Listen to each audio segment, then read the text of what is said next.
In Jujutsu Kaisen, power is almost entirely dictatorial. It is decided at birth, written into the DNA of the elite through inherited curse techniques. If you are born without one, the Jujutsu world deems you a non-entity. But there is a flaw in this divine system: cursed tools. To the casual viewer, these weapons are just a way for characters with low cursed energy to participate in fights, but to view special grade cursed tools merely as physical weapons is to miss their deeper narrative brilliance. In Gege Akutami's world, weapons are metaphysical anomalies. They are concrete symbols of rebellion, extensions of the soul, and physical manifestations of raw, unvarnished human willpower. Today, we are looking at the most highly rated weapons in Jujutsu Kaisen, not just to rank their strength, but to analyze the profound philosophy of how these tools reflect the souls of those who wield them.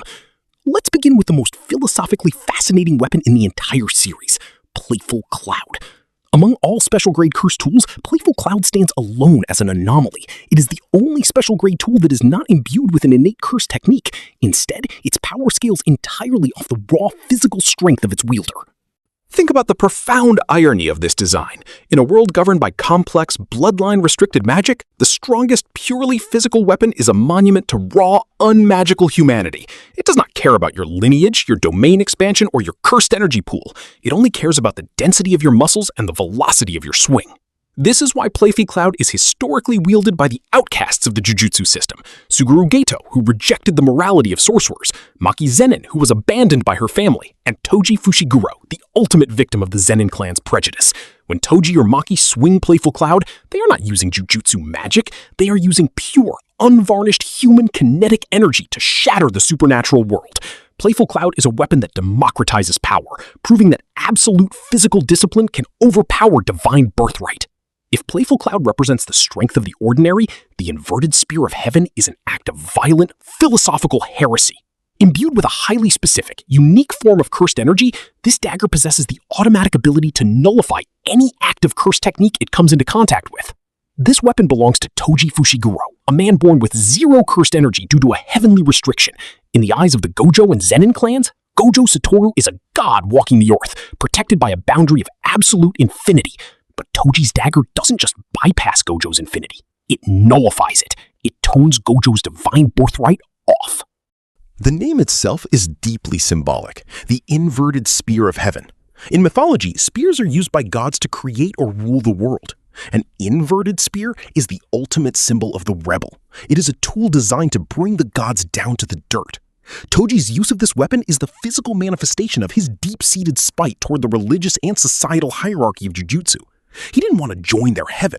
He wanted to tear it down with a rusted dagger. Then there is the Split Soul Katana. This weapon possesses the terrifying ability to completely ignore the physical durability of any target, cutting directly through the soul instead. But there is a catch. The sword does not work automatically for just anyone. To tap into its true durability-ignoring power, the wielder must possess the heightened perception required to see the souls of inanimate objects. This is a beautiful convergence of weapon and wielder.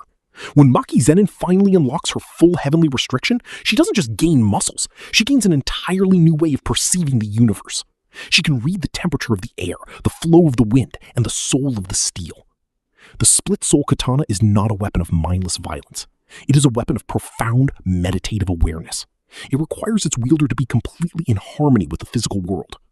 While traditional sorcerers look outward, relying on complex mathematical techniques, the users of the Split Soul Katana look inward, slicing through the metaphysical boundaries of reality itself.